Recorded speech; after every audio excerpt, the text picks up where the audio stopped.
पटना में महिला कांग्रेस का हल्ला बोल, महिलाओं को 33% आरक्षण देने की मांग पर राजभवन का घेराव, कहा राज्य में हम लोग सुरक्षित नहीं।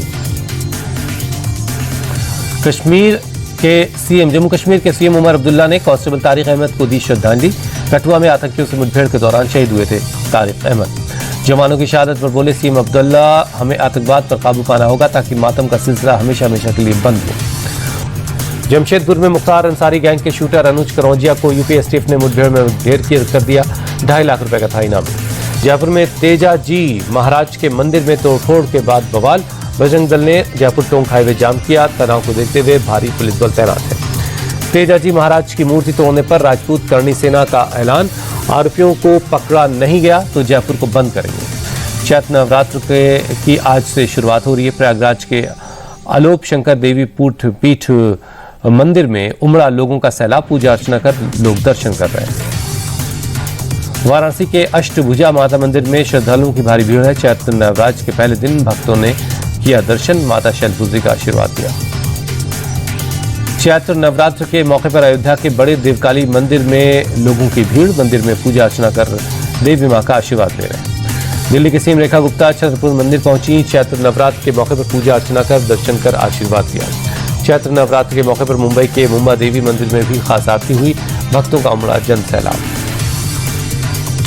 पीएम मोदी ने देशवासियों को हिंदू नववर्ष की शुभकामनाएं दी। ट्वीट कर लिखा, समस्त देशवासियों को नव संवत्सर की शुभकामनाएं, नया साल सभी के जीवन में नया उत्साह लेकर आए।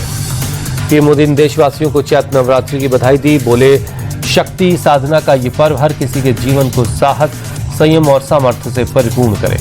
आईपीएल के सुपर संडे मुकाबले में आज दिल्ली और हैदराबाद की भिड़ंत, विशाखापट्टनम में दोपहर 3:30 बजे से होगा मैच।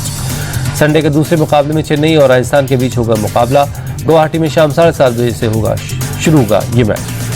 आईपीएल के मुंबई इंडियंस की लगातार दूसरी हार, गुजरात टाइटंस ने 36 रनों से हराया। गुजरात के 2 मैचों में पहली जीत है।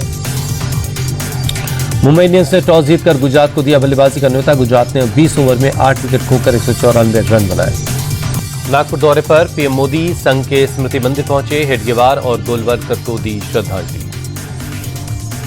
पीएम मोदी के साथ संघ प्रमुख मोहन भागवत ने हेडगेवार को श्रद्धांजलि दी। सीएम देवेंद्र फडणवीस और केंद्रीय मंत्री नितिन गडकरी भी मौजूद रहे। संघ के स्मृति मंदिर में दर्शन के बाद पीएम मोदी दीक्षा भूमि पहुंचे, बाबा साहब अम्बेडकर को नमन किया। श्रद्धांजलि देने के बाद पीएम मोदी ने विजिटर बुक में संदेश लिखा। बोले, स्मृति मंदिर आकर अभिभूत हूं, ये स्थली राष्ट्र सेवा की प्रेरणा देती है। नागपुर में माधव नेत्रालय पहुंचे पीएम मोदी। संघ प्रमुख मोहन भागवत और महाराष्ट्र के सीएम देवेंद्र फडणवीस भी साथ में मौजूद थे। पीएम मोदी ने म्यांमार में जनरल से फोन पर बात की, हर मुमकिन मदद का दिया भरोसा। All India Muslim personal law board ने फिर की मुसलमानों से अपील, काली पट्टी बांधकर ईद की नमाज पढ़ी जाए। वक्फ संशोधन बिल के खिलाफ आर पार की लड़ाई में all India Muslim personal law board Andhra के विजयवाड़ा ने किया प्रदर्शन।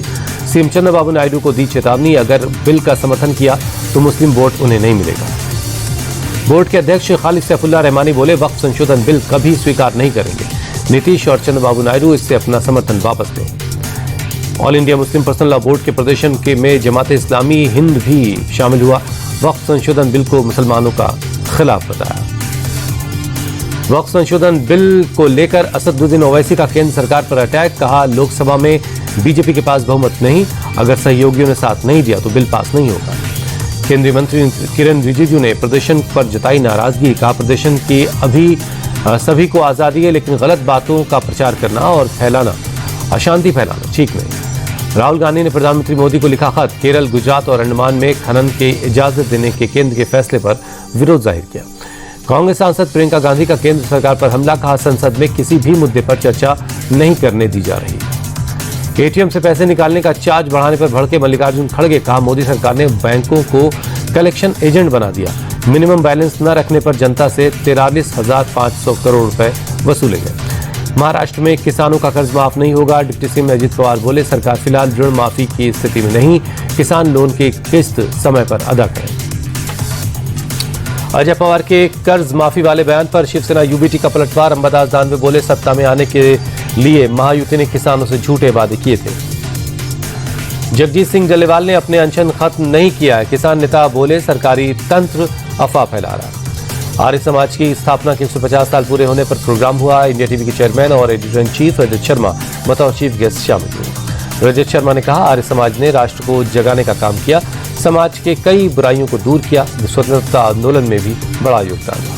लंदन की 6 दिनों की यात्रा के बाद कोलकाता पहुंची मुख्यमंत्री ममता बनर्जी। एयरपोर्ट पर हुआ स्वागत। टीएमसी नेता कुणाल घोष ने सीएम ममता बनर्जी के लंदन दौरे को बताया कामयाब। कहा, 2026 में ममता बनर्जी एक बार फिर से पश्चिम बंगाल की मुख्यमंत्री बनेगी।